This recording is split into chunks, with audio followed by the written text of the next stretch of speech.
Your shadow lingers on the wall, like you never really went. I still hear your footsteps in every word you never meant. You said you needed freedom, said love was hard to keep, but you left your heart beside me. Now it won't let me sleep after you leave. The night feels colder, every song breaks me down. After you leave, I try to be stronger, but I just end up on the ground. You take the best part of me.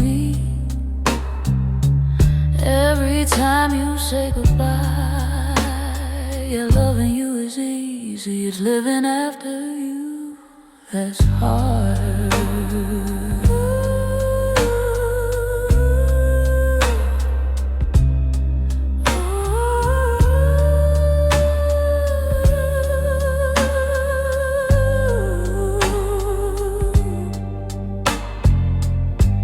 Your name is in my whiskey,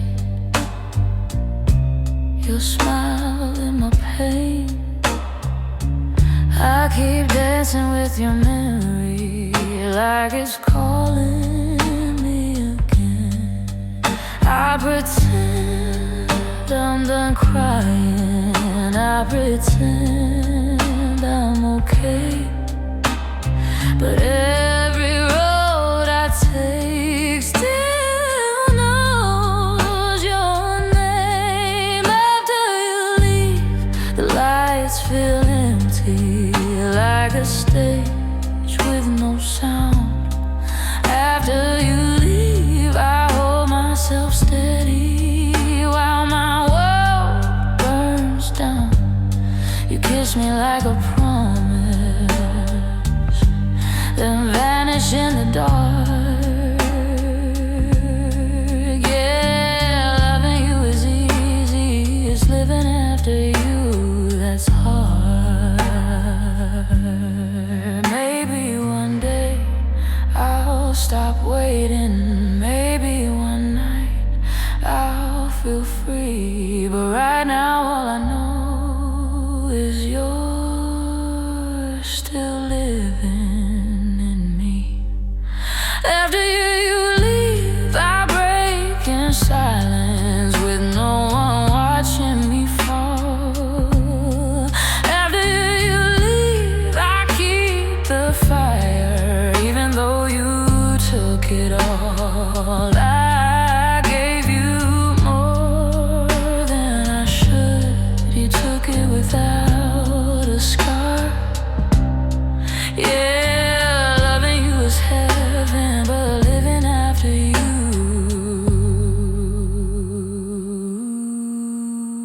is hard.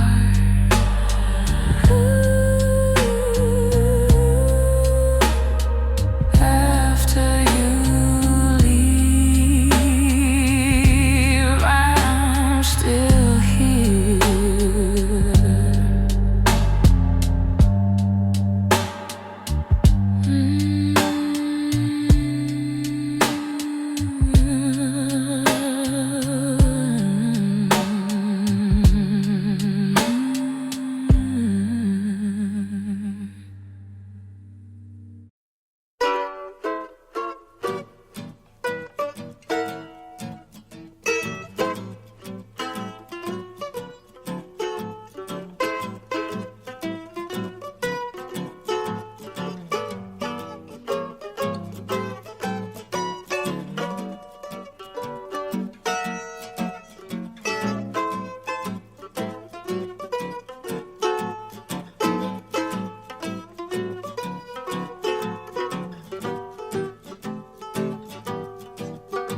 'cause it's going to be raining outdoors. Ooh, the woman I love, yeah, I stole her from my best friend. Some joker got lucky, yeah, stole her back again. Yeah. You better come on in my kitchen, hey, 'cause it's going to be raining outdoors. Ooh,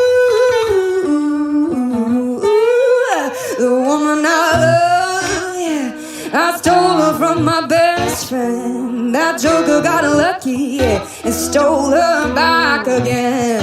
Hey, you better come on in my kitchen, 'cause it's going to be raining outdoors. Ooh, oh,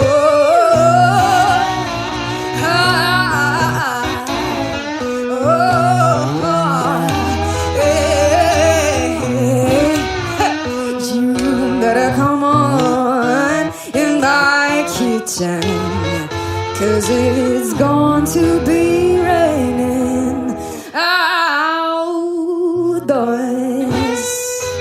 Ooh.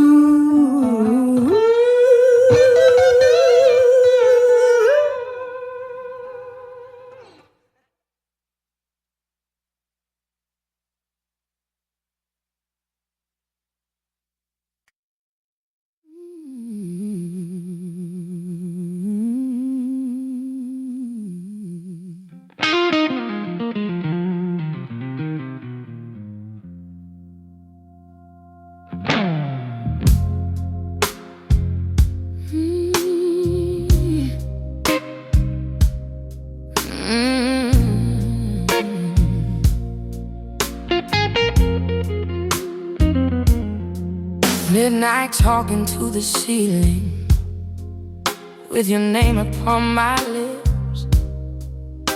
Every promise that you gave me still tastes bitter, still hits. I try whiskey, try silence, try running far away, but every road keeps you leading back to you, back to yesterday. 'Cause it still burns inside, like a flame I can't outrun. Your love is my addiction, you were never done.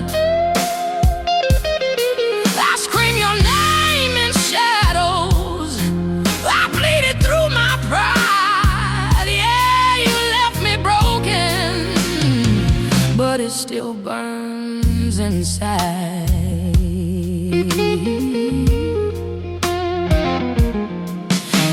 Your jacket smells like trouble, your ghost sleeps in my bed. Every song on this old radio brings back the things you said. They say time heals a heartache, but time just tells the truth that some love's out forever, even when you lose. 'Cause it still burns inside, like a fire in my veins. I've tried loving someone else, but it all feels the same. I curse your name at sunrise, I miss you every night. Yeah, you left me lonely, but it still burns inside.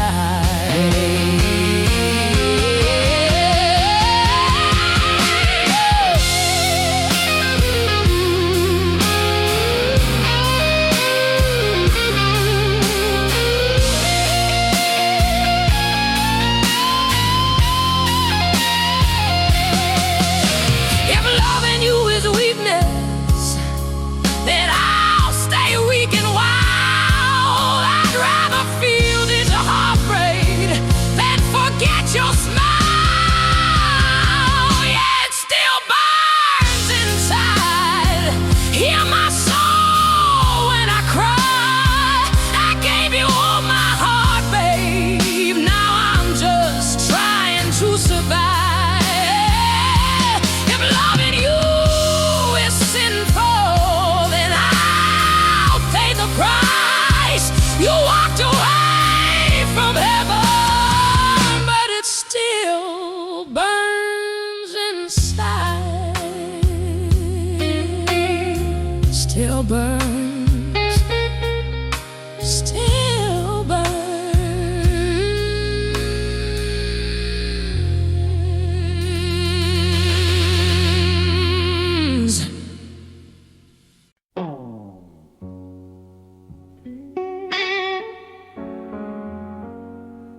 hear you in the silence, like a whisper through the rain. Every shadow pulls you closer, but I'm broken by the pain. And I try to forget you, but it ain't no use tonight. Your memory burns like fire in the fading morning light. So let the ashes fall and let the echoes cry. I'll sing for you, baby, till the stars refuse the sky.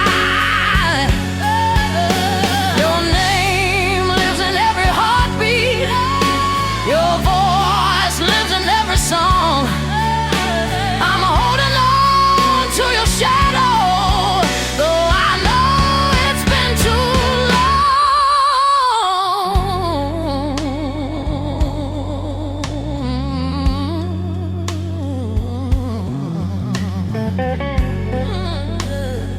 long. Your silhouette and candle glow brings fire to aching bones. I trace your name in empty rooms, but find I'm still alone. And maybe time will heal these wounds. Maybe hearts can learn to fly. But right now all I feel is love that never dies. So let the ashes fall and let the echoes cry. I'll sing for you, baby, till the stars refuse the sky.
Ain't I got you on the back foot? And you know I got you really good. And there's something deep inside of me I got to be. And if you find it hard to follow me, if I lose you in my jet stream, then you only got to raise your eyes and see me fly. Don't tell me that I won't, I can't. Don't tell me that I'm not, I am. Don't tell me that my master plan ain't coming through. Do you tell me that I won't, 'cause I will. Don't tell me how to feel, 'cause I feel. And yes, I know what's real and what I can do. Something that you won't see every day. A little girl who found her way through a world that's designed to break on loving your dreams. And if there's one thing I would say to you, is that there's nothing that you can't do. And yes, it's all about your attitude. Don't let let them get to you. Do you tell me that I won't, I can't? Don't tell me that I'm not, I am. Don't tell me that my master play ain't coming through. Now do you tell me that I won't, I will. Don't tell me how to think, 'cause I feel. And yes, I know what's real and what I can do. Ooh, yeah. Ooh, hey. Oh, do you tell me nothing? No.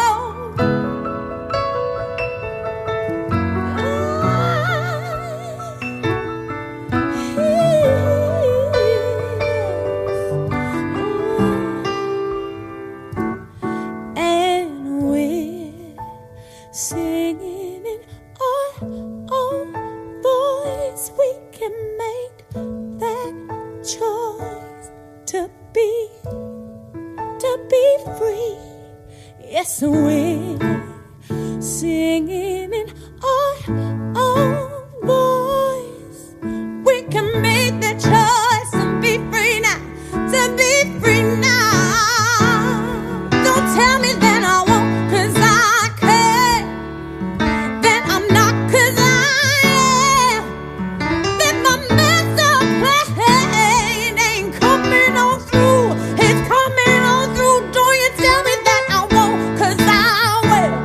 Don't you tell me, 'cause I know what's real and what I can do. What I can do.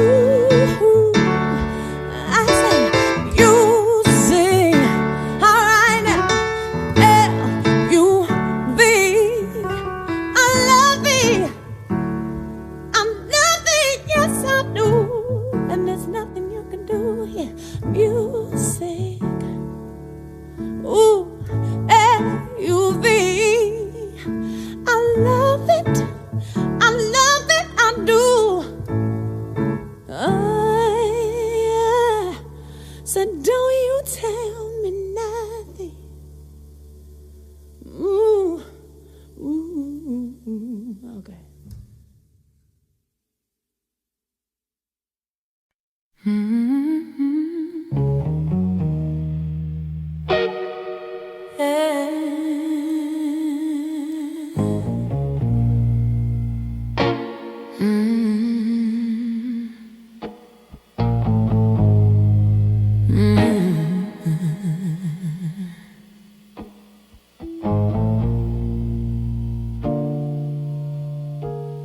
Your shadow lingers on the wall,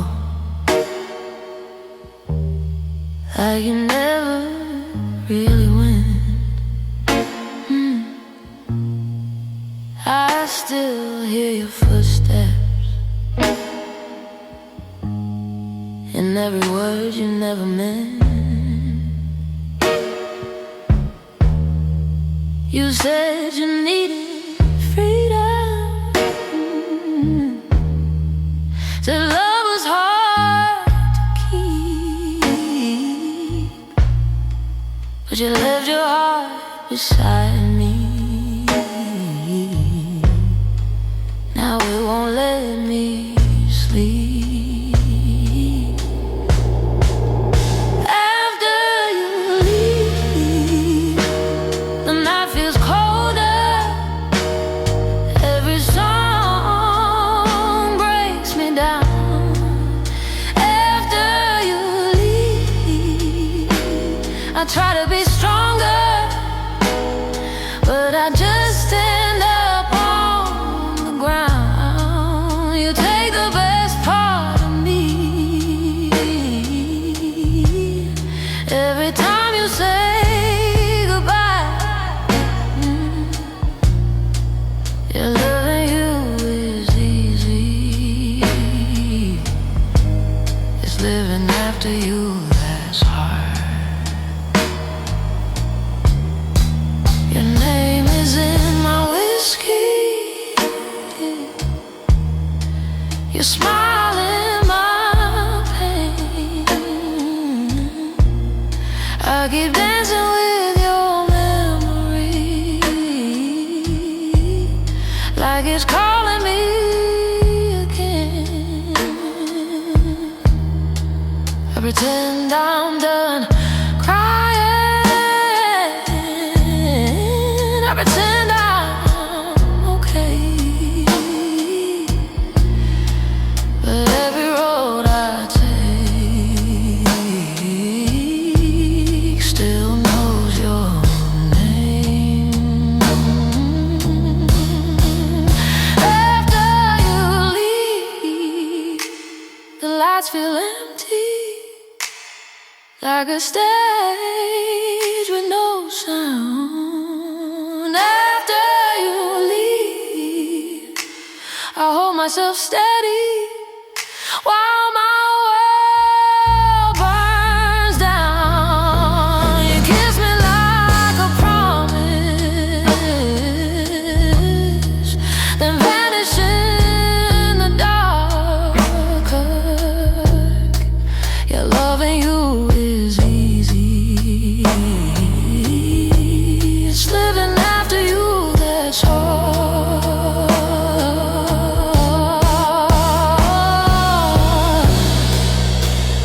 Maybe one day I'll stop waiting.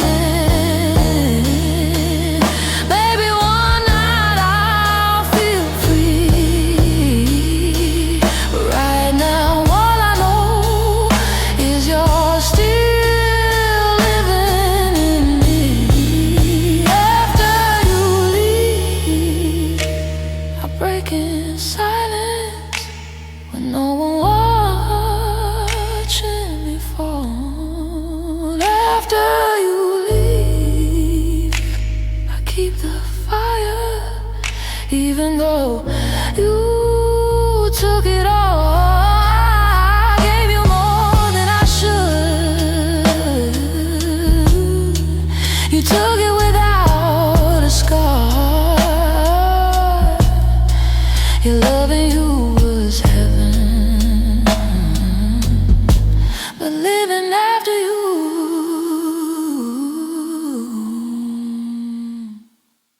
is hard. After you leave, I'm still here.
talking to the ceiling with your name upon my lips. Every promise that you gave me still tastes bitter, still hits. I tried whiskey, tried silence, tried running far away, but every road keeps leading back to you, back there yesterday. 'Cause it still burns inside like a flame I cannot run. Your love is my addiction. You were never done. I'll scream your name in shadows. I bleed it through my pride. Yeah, you left me broken, but it still burns inside.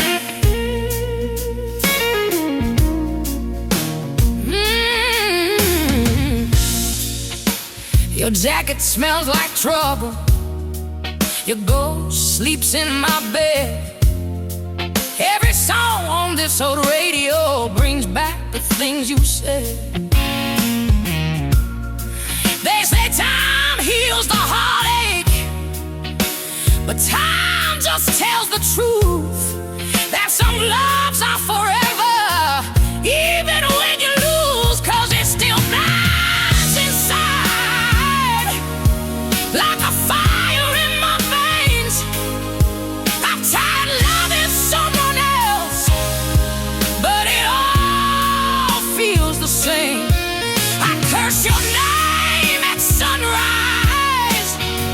I miss you every night. Yeah, you left me lonely,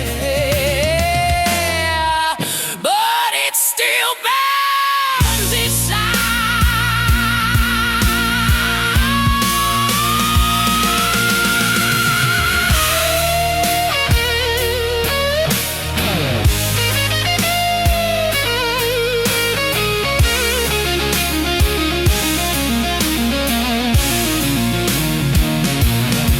Yeah, if loving you is a weakness, then I'll stay weak and wild. I'd rather feel this heartbreak than forget your smile. Yeah, it still burns inside. Hear my soul when I cry. I gave you all my heart, babe.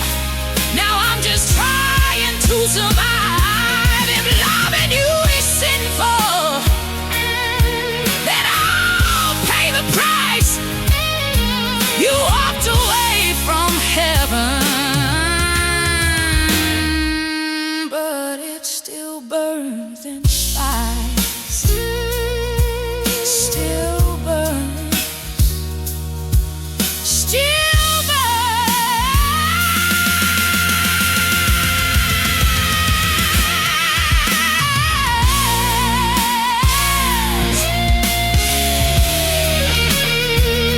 Still burns.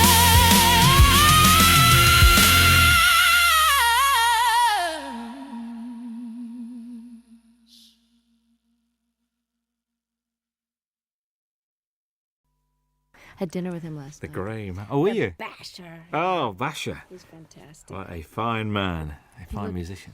They've got a picture of him on the wall of this VH1 studio in Camden Road where we were, and he looked like a lemur, like, because he's just had really light blue eyes, and just the photograph looked like he was holding a guitar, and he just looked like one of those exotic Madagascar lemurs that only come out at night. It was just great. I used to run a little venue in the north of England, which was an old wooden pavilion that was been knocked down now. And we booked this band one night, and they pulled. So the agent said, well, I've got this other band called Brinsley Swartz. Do you want them to come? Yeah. So we said, OK. So they turned up, and it was just brilliant. They went down a storm, and it was a really, really good gig. It was just amazing. Very, very good. Are we rolling? He's OK. one of a kind, Oh, really. One of those people that you're just so glad he's around. Paul Carrick as well. Great guy. Well, Bonnie. We're still here with our same jobs. I knew you were going to It's say a miracle, isn't it? a live album. And about time too. Tell me about it. Yeah. Not from lack of wanting. Really? So why now? A couple of reasons. I've been being besieged by people over the years that say, your live shows really capture you, and if only you could get one out, you'd really come across. And I was all ready to do one because of, Little Feat years ago had that great Waiting for Columbus album, and it really broke through and captured them in a way that the studio ones, although those were great too. And I just have been waiting and waiting. But the situation with Warner Brothers, where I was for the first 9 albums up until 82, I was with Warner's, and I wanted to do the live record after my 8th record, and it just they didn't really feel, and neither did I, that the promotion for it went well, to put it mildly. I'm trying to be polite. And radio really stopped playing any kind of progressive format, so I was basically shunted off into the hinterlands of fringe music. And even though I was selling well in my concerts and my core audience bought my albums, it wasn't the right label situation to put out a live record, because they didn't care enough, frankly. So it took me a while of waiting to get on a new label, and then God knows, after the Grammys hit, things have been really great with EMI Capitol, and I wanted 3 studio records under my belt to draw from great songs that people would be familiar with. And I've been basically planning to have this lineup of guests for a long time now, and finally I've got the great band that can play the songs as well as the ones that play in the studio, because most of them are the ones that are on the records. Indeed. I can't believe that these friends just happened to be around. There must have been a lot of phone calls going out to get all these guests on this album. Well, you've got to plan, because people's schedules are way in advance. I mean, I know what I'm going to be doing 5 years from now almost. So everyone's booked, and everybody's got their own album schedules. And Jackson said, I'm going to be recording, but it's if you can film and record in California, I bet you I can fly up for the day. Hornsby had already made room in his schedule for me. And this was planned in March in order to secure the mobile truck. The concert venues go on sale, at least a couple of months before.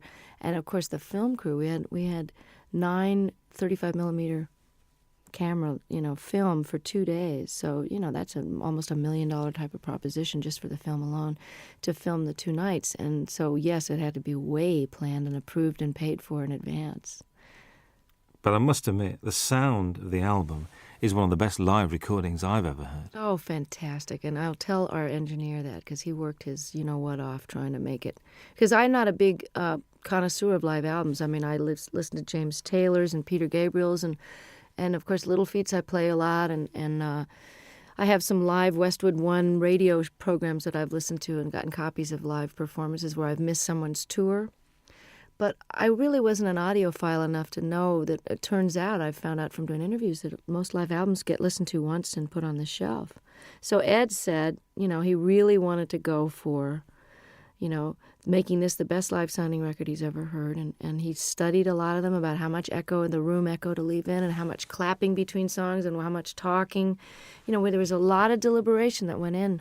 And, of course, each song is from sometimes a totally different night in a totally different hall. So there's a lot of post-production work that went into this.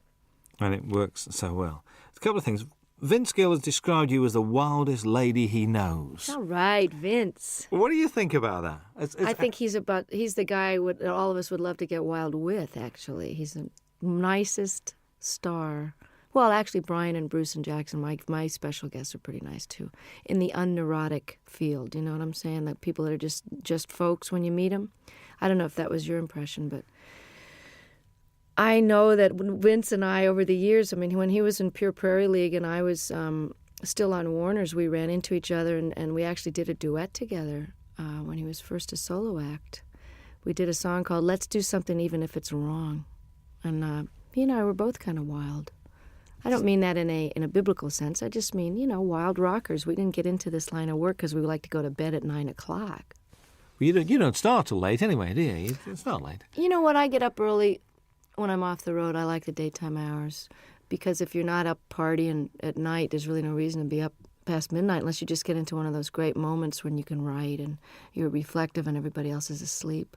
But I've started to really like the early morning dawn hours.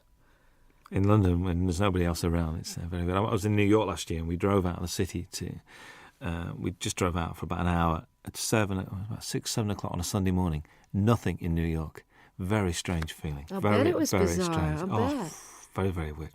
Do you think in marriage has given you a different outlook on life? Have you calmed down or not? Or do Michael and you have a sort of a thing, you know? I don't think marriage has much to do with the calming down. I think just getting older, from your 20s to your 30s, there's a certain calming down. And I don't know about your life, but most of the rockers I know, and by rockers I mean not such as a musical categorization as in party as much as you want and can get away with kind of a thing. You know, like I would never jeopardize my job or walk around stumbling. And, you know, I never was one of those kind of visibly out of it kind of a person where people would comment on it. It was more like a private thing after the show. But lifestyle changes in your 30s are necessary if you want to keep your wits, your memory, your looks, and your health, not to mention the most important, which is your music. So even though I never jeopardized my job, I think my effectiveness, how many hours of the day I was able to be productive, was starting to get affected by my extracurricular activities. So my calming down that way happened in my mid-30s when I kind of quit drinking and took up yoga and bike riding and doing all those things with the ravages of time so that you end up feeling more energetic and more able to do your gig and have more fun, because it just isn't fun to feel bad, you know. I mean, I know some people make a career out of it, but the feeling bad is for the young. And marriage has just been, it's a challenge, and it's very adventurous, and it's exciting to know that somebody's not going anywhere when you have a big row. But it's also comforting to know that there's a level of commitment that makes the rough times more doable, and that makes the sweet times very, very deep.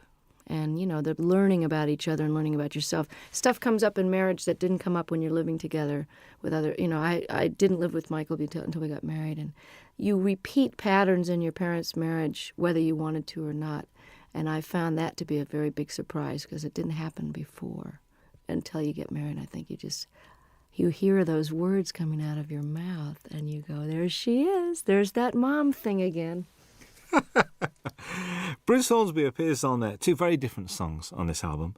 Very much Think Called Love and I Can't Make You Love Me. He's not only a great musician, but a really nice guy. And these 2 songs not only show the diversity of your talents, but also his as well. Was that why you asked him to play on those 2 songs?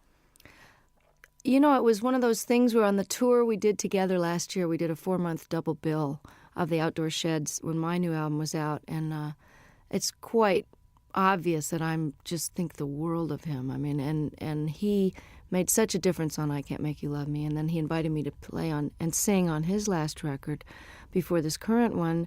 Then we did the tour together, and as an encore, he came out and played the accordion, and he's a great practical joker, so it was a way to keep him off the monitor man's back, where he would probably have given me nothing but hi-hat in the monitors and messed with my sound on stage. So I kept him out of trouble by having him on stage, and, you know, he's my favorite singer and writer, I think. It's just, you know, Prine and Jackson Browne and him, that's it, and Paul Brady. I Can't Make You Love Me, I can't even imagine recording live without him on it. So he was very gracious, and I just got to participate in his PBS special and got to play with Pat Metheny, the 3 of us on stage alone, singing The Tide Will Rise. And it was just absolutely a highlight of, you know, my respect for those men is just unbounded. And his musicianship is far surpassing anybody in the pop world that I know. You know, he's really as nice a person as he is a genius, too.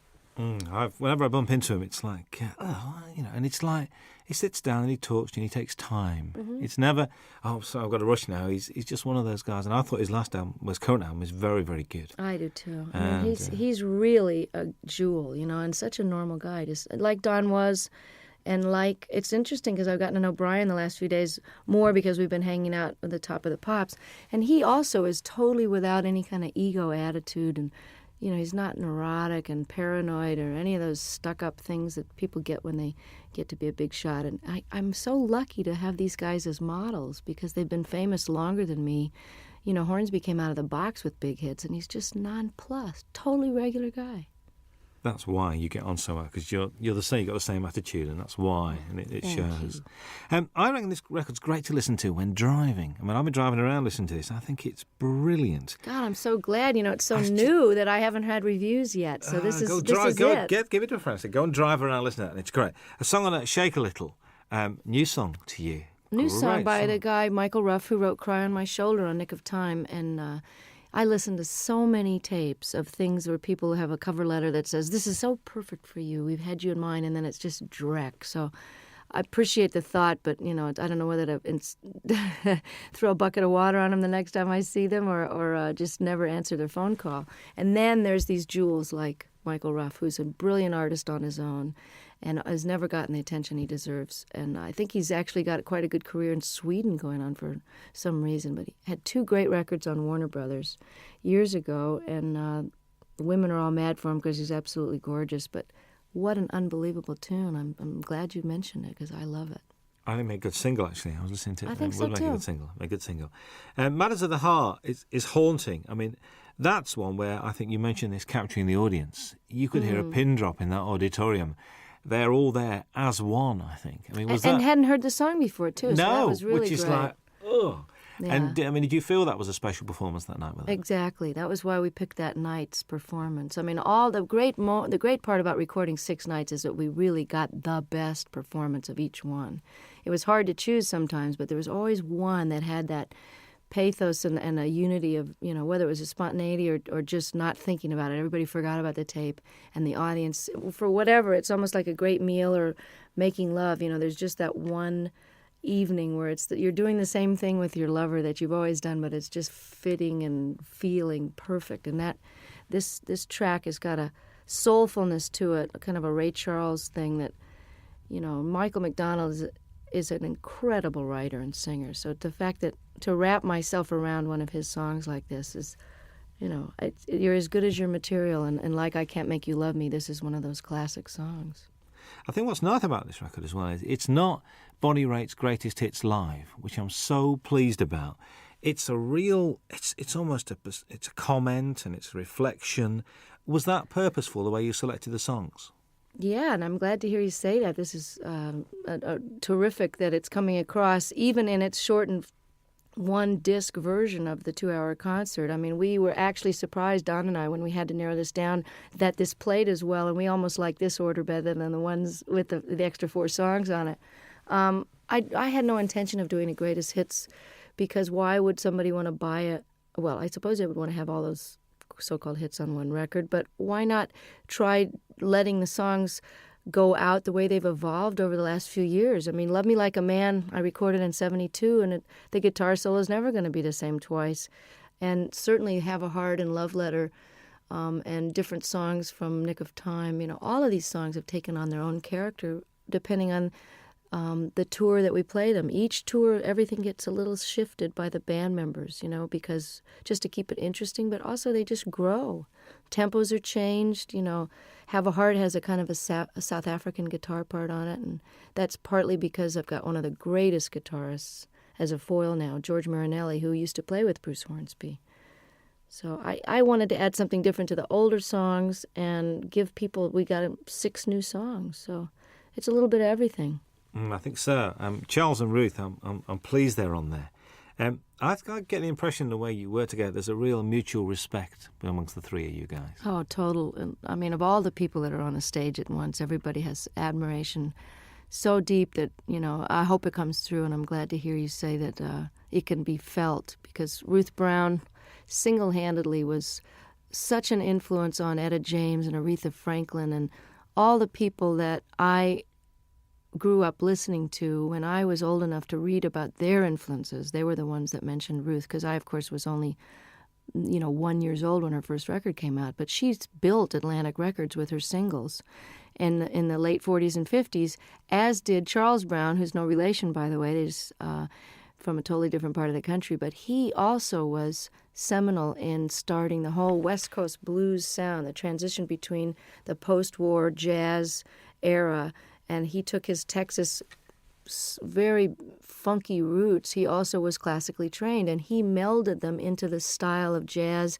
where the Art Tatum flavor and the beautiful classical music, to where Nat King Cole became famous based on the music that Charles Brown was doing.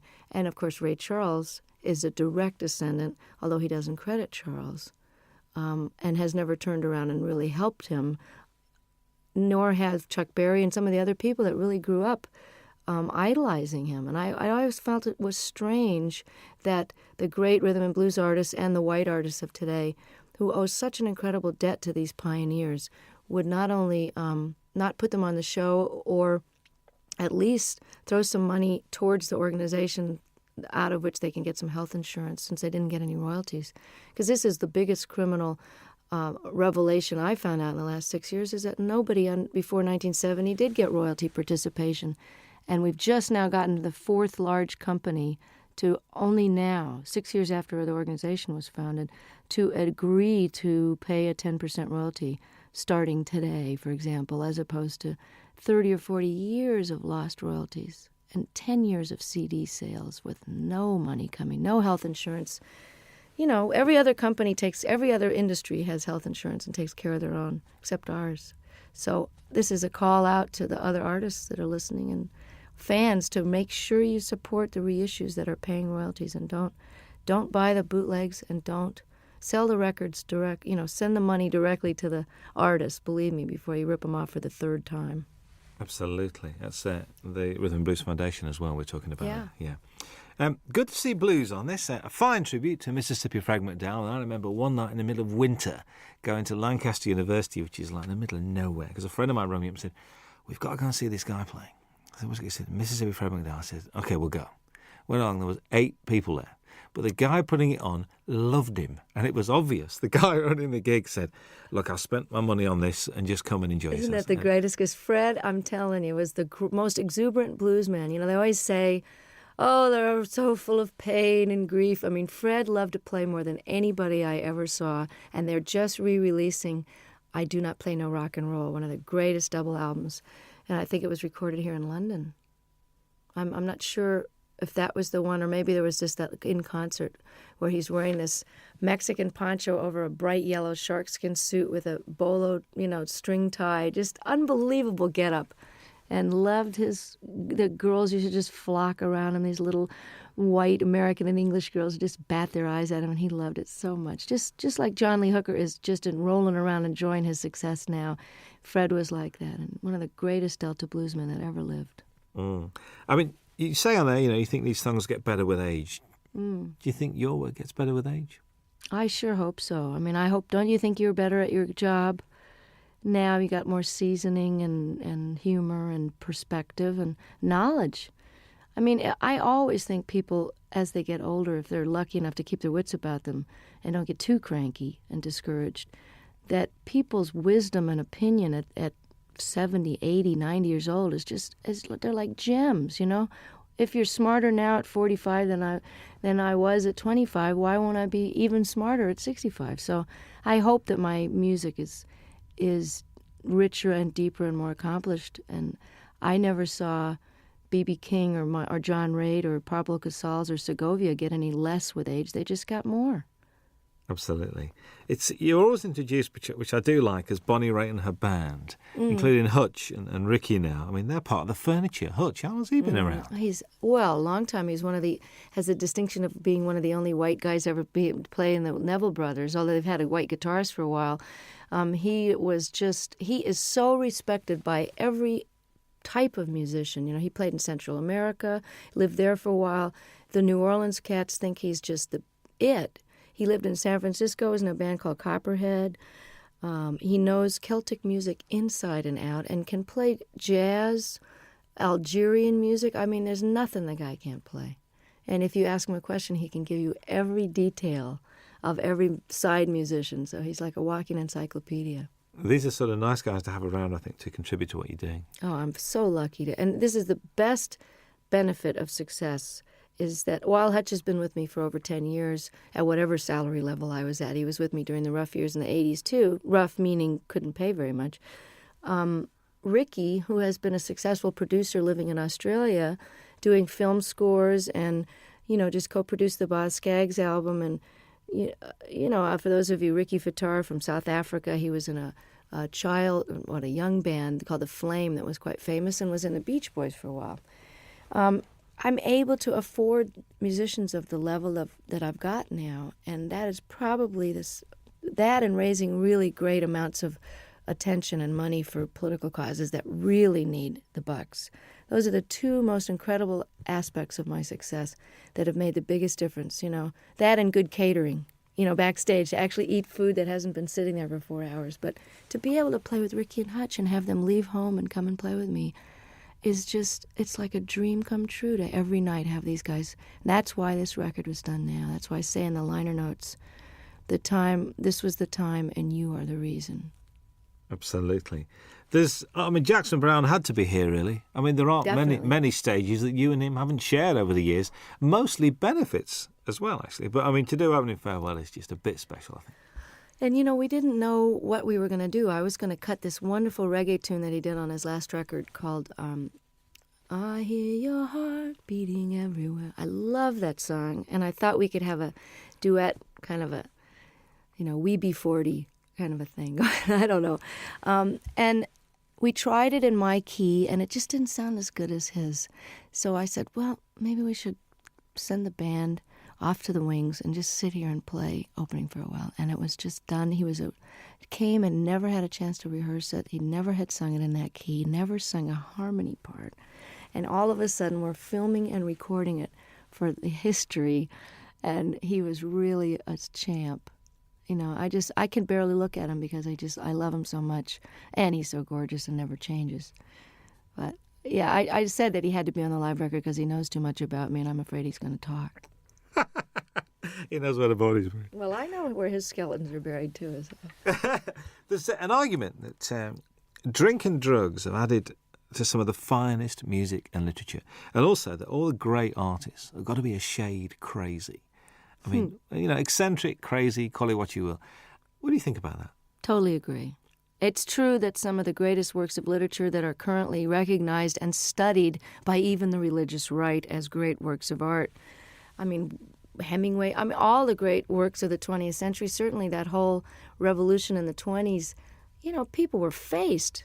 I don't know what the expression is over here, but pissed or whatever. There are a lot of that whining and writing about your mother and tortured. A lot of that stuff, when you know about addiction, you know where that mentality is coming from.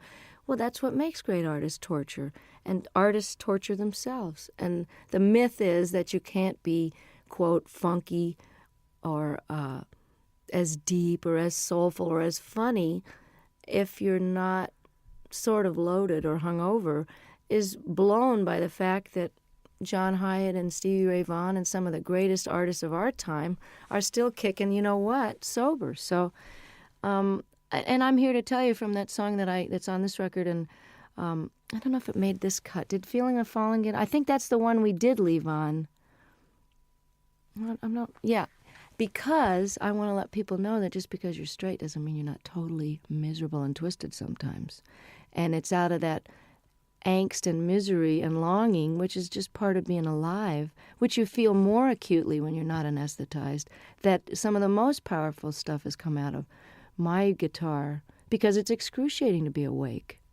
So it's just a different kind of art.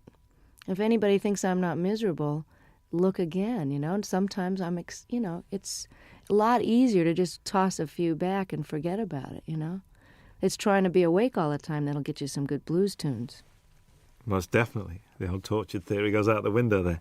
And there's this song with Bryan Adams. What's the story behind this? Did you call him or did he call you? Or if someone was to say to me, okay, you got a new album coming up, and, you've been on the road with Longing in Their Hearts, and you have this ballad here, and you found this Michael Ruff song, but you know what I'm really missing as a rocker? I just wish somebody that I really love would call me up. And it was like the universe answered my prayer, and I get this phone call from Brian, who I haven't heard from for a few years, and he says, I wrote you this song with this woman, Gretchen Peterson. I hope you like it. It's on the way. I listened to it. It's like tailor-made, great lyrics, a tried and true topic, but set in a very clever way. You need a rock, not a Rolling Stone. Simple, straight-ahead rocker.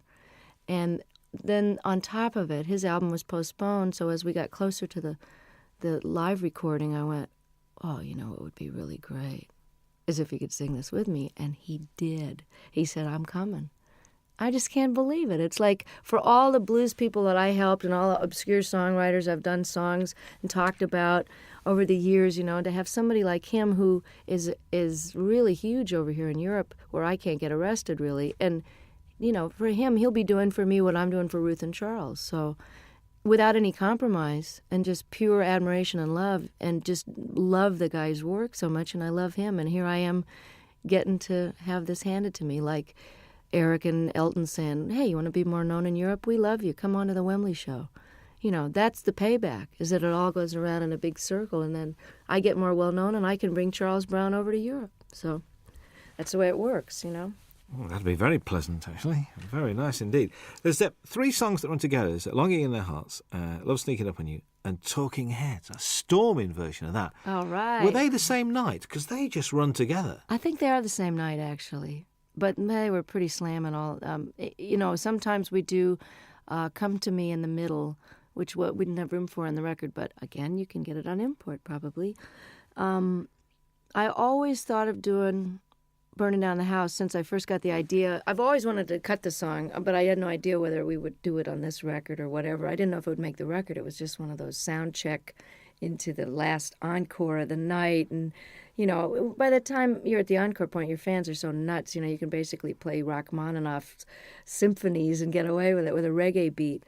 But I love Talking Heads. I love this song. Always heard it with slide guitar.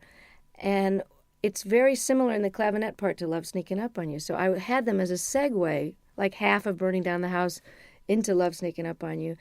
And about 3 gigs into the tour, all the reviews were mentioning, and the audience was jumping up and standing. They were mentioning Burning Down the House. So Don suggested, he said, hey, why don't you just finish the song and flip the order and stick it on there and we'll put it on the record. And I said, no, nobody's going to go for that. And hey, I like it. Listen, it works really, really well.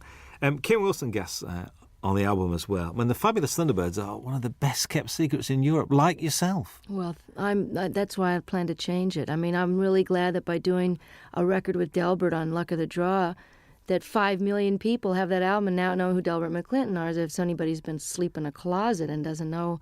The other great white singer of rhythm and blues is Kim Wilson, and one of the greatest living harmonica players.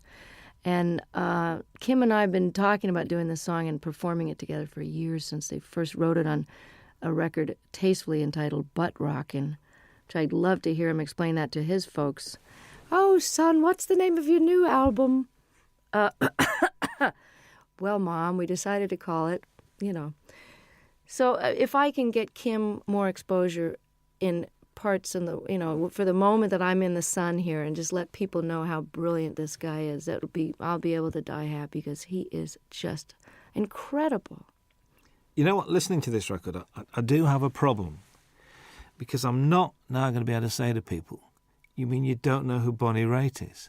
This is causing me a bit of disturbance here because it looks like the single's going to work, and if the album works, you've knackered a lot of the things that you know who Bonnie Raitt is, and they go, who's that lady who sang that song? You See, know? I'm enjoying coming over here and still being a cult artist, and that, you know, now I'm getting all letters from the people in the States going, you know, you were mine for 20 years, and now I really resent the fact that everybody knows who you are, and they're playing you in the supermarkets.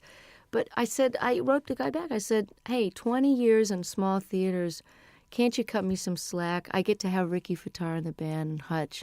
Let me have a moment in the sun here. And while these rhythm and blues artists are still around, and while Kim deserves to be heard, let me show the rest of America about these guys. And I feel the same way about Europe. But if I'm a cult artist over here for a while longer, it would just be very nostalgic for me.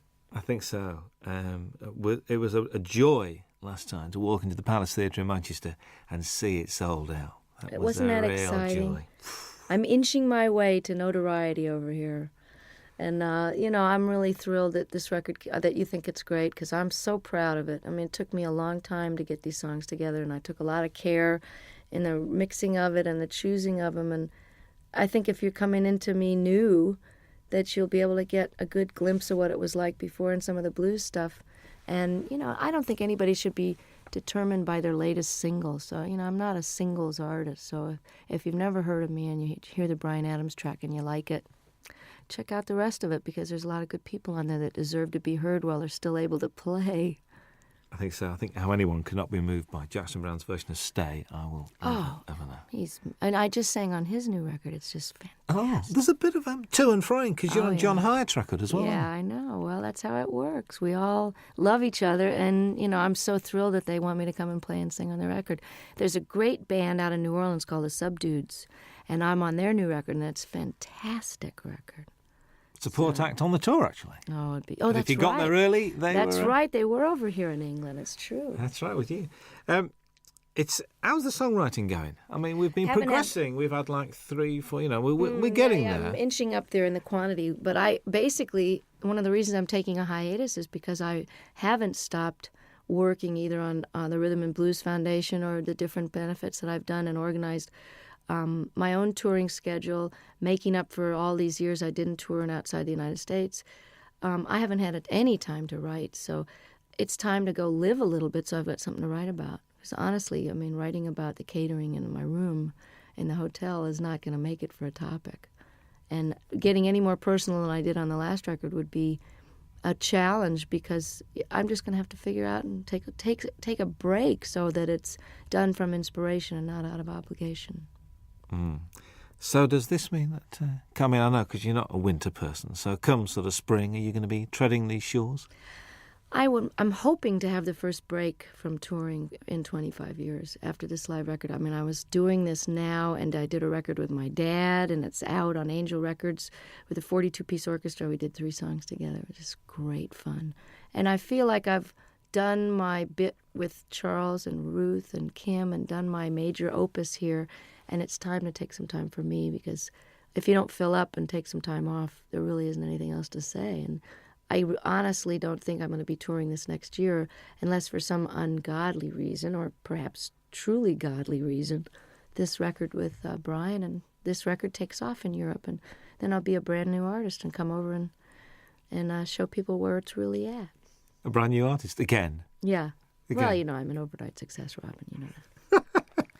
There's a description that I read, I'd like your comments on, really. After years of singing about broken hearts, faithless lovers and no good men, Bonnie Raitt entered the 90s at the peak of her already lengthy and impressive career. Has the 90s been good to you, do you think? Oh, yeah, definitely. I don't think you could argue with the kind of Cinderella story that happened to me when I well, just a lot of changes were made personally before the Grammys happened. But I think your 40s, while, like as I was mentioning before, it's a little harder to be older and awake, it's also easier and more fun to be wiser. Does that make sense? It's easier because I know how to do things better, and I know how to handle stuff. I can handle my success. I can handle disappointments. I don't mind getting angry. I know that it's not going to last for 5 days. I'm just getting angry. So the process of growing up is happening now as it is for a lot of rockers, because it's just sort of a postponed adolescence sometimes until your 30s and 40s, and then that's when people settle down. So I've had a really great last 5 years, and I'm looking forward to another 25 and another couple of live records in the middle of those. Absolutely. Bonnie Raitt, thank you very much indeed. Nice to be back. Hi, this is Bonnie Raitt. Very happy to be with Robin Ross on your radio.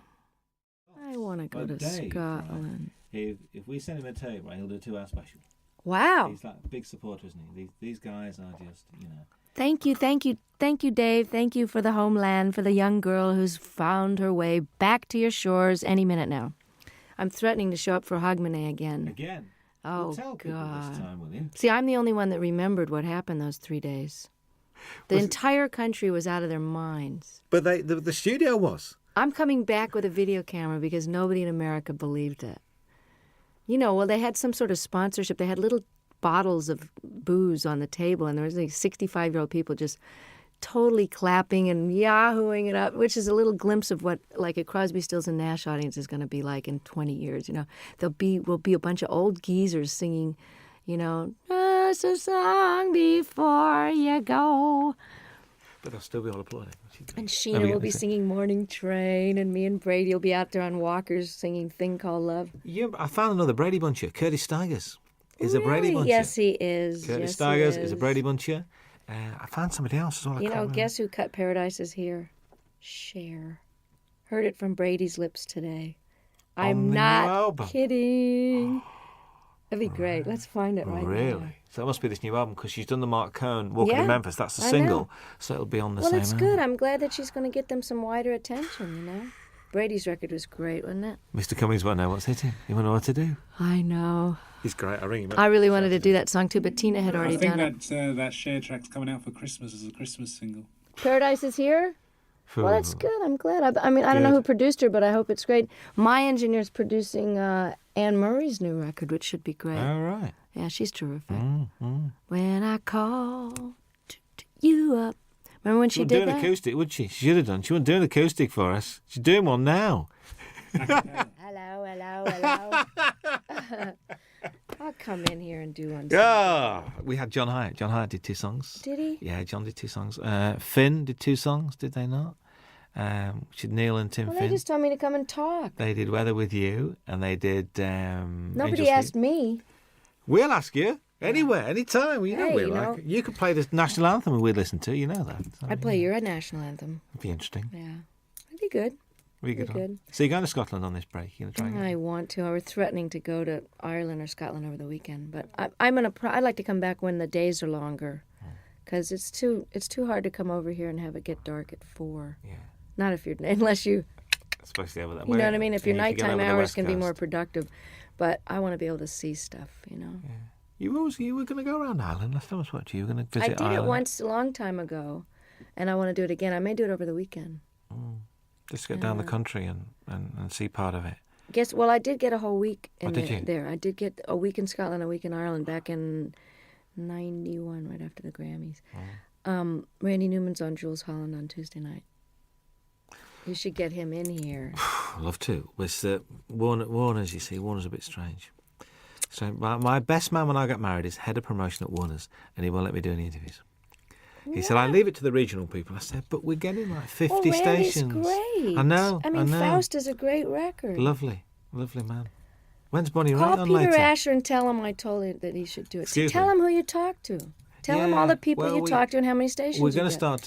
We Just call him we got you directly. on. Did we get 50 last time? Peter and Gordon. Tell him you're a Peter Gordon fan and call Peter Asher. Remember Peter and Gordon? I actually That's went Peter to see Asher. Peter. He's I said, Randy's- "No." he's Well, he used Randy's to manage manager. 10,000 Maniacs as well, didn't he? Yeah. He manages Little Feat, and now he's head of Sony. I think that's right. I forgot. He got a new job. My former manager is head of Atlantic, then head of Warner's. Now he's head of Mercury. Moving Hello. around. We're gonna fire you. Here's $30 million. Get out of here. Oh God. Now you can pay the musicians. Here's another label. Oh, Could you sign that for me, please? Are you kidding? Thank you. I've got great. I've got a shiny one because you haven't got shiny pens, have you? Can I have that on tape, please? And you haven't got Robin anything. Ross has a shiny one. You haven't Thank you. Could you sign it for me? Ain't no use to sit and wonder why, babe. If you don't know by now, ain't no use to sit and wonder why.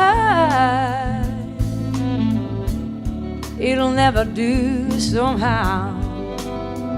Oh, when your rooster crows out the break of dawn, look out your window and oh, I'll be gone.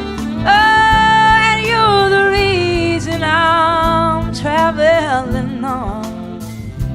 Don't think twice, it's alright. Ain't no use in turning on your light, babe. The light I never knowed. Oh, now it ain't no use in turning on your light. I'm on the dark side of the road. Oh, now I'm thinking and wondering, walking down the road. Oh, I once loved a man, a child, I am told. Oh, I gave him my heart, but but it won't end my soul. Now don't think twice, it's alright. Ain't no use in calling out my name, boy, like you never done before. Oh, now it ain't no use in calling out my name now. I can't hear anymore. Oh, I wish there was something you might do or say, oh, to try and make me change my mind and stay. Oh, but we never did too much talking anyway. Now don't think twice, it's alright.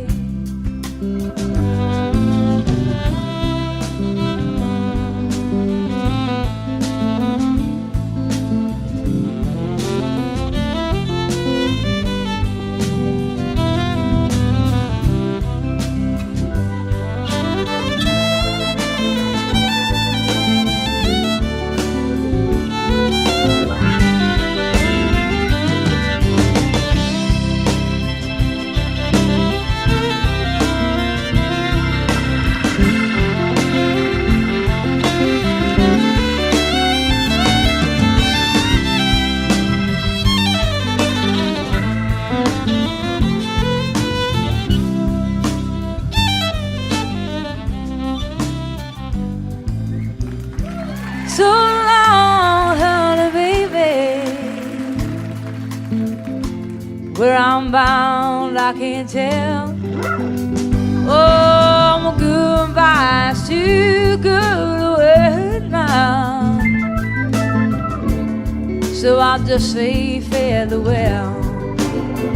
And I ain't saying that you treated me unkind. Oh, you could have done better for Lord, I should have known mine.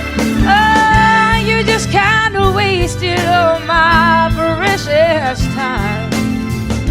Now don't think twice, it's alright. Oh, you just kind of wasted all my precious time. Don't think twice, it's alright.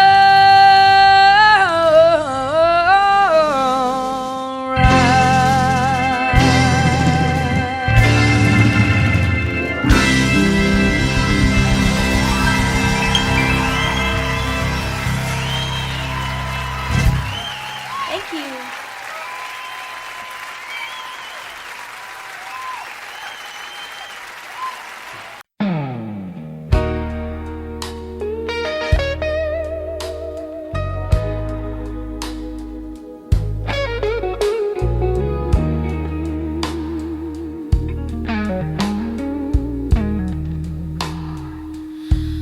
I hear you in the silence, like a whisper through the rain. Every shadow pulls you closer, but I'm broken by the pain. And I try to forget you, but it ain't no use tonight. Your memory burns like fire in the fading morning light. So let the ashes fall, and let the echoes cry. I'll sing for you, baby, till the stars refuse the sky. Your name lives in every heartbeat, your voice lives in every song. I'm holding on to your shadow, though I know it's been too long.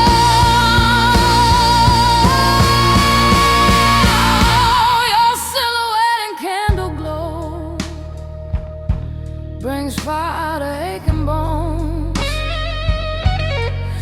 I trace your name in empty rooms, but find I'm still alone. Maybe time will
Midnight talking to the ceiling, with your name upon my lips.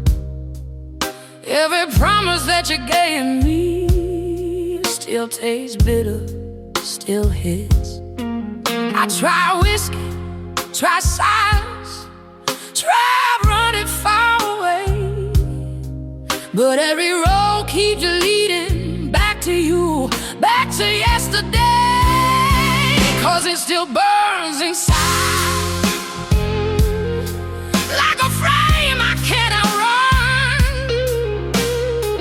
Your love is my addiction, you were never done. I scream your name in shadows, I bleed it through my pride. Yeah, you left me broken, but it still burns inside.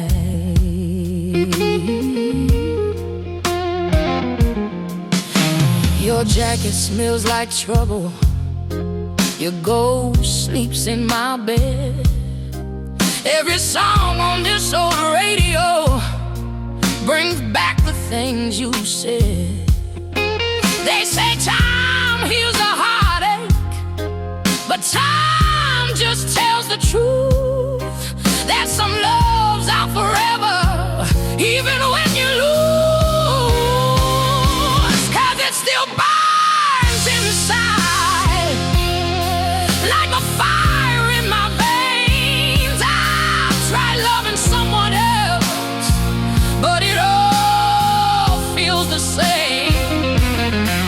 I curse your name at sunrise, I miss you every night. Yeah, you left me lonely, but it still burns inside.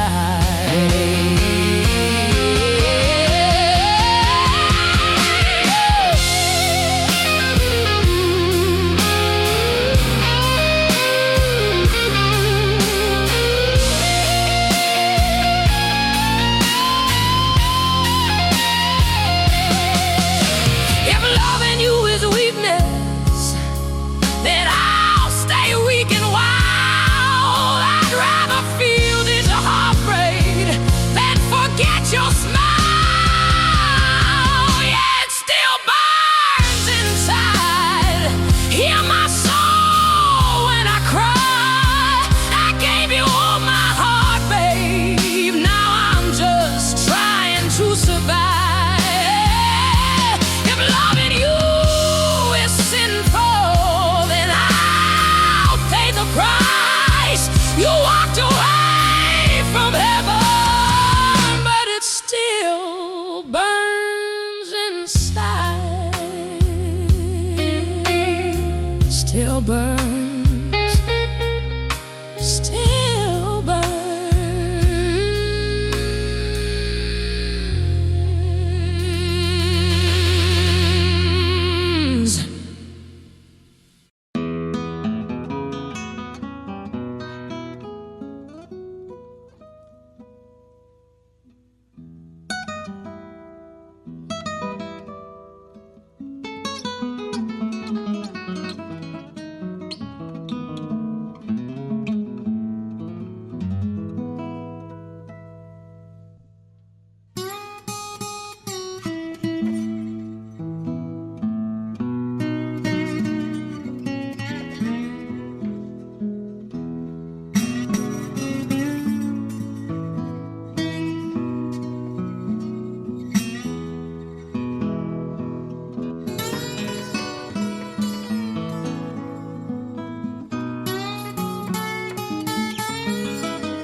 Cuando llega la noche,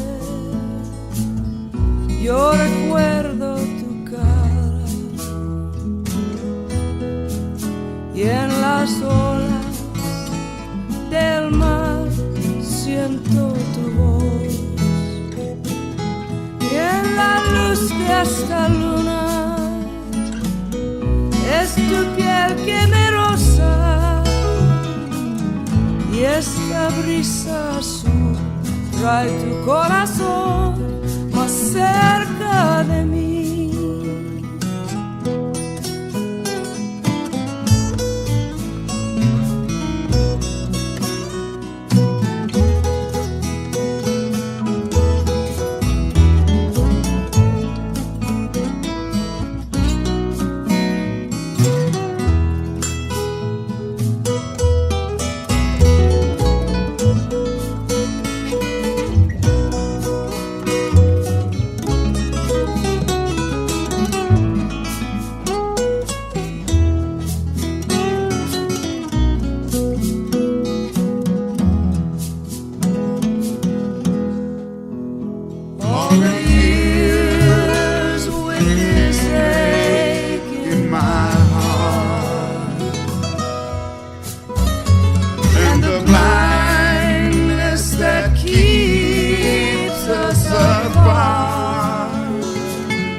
Su cara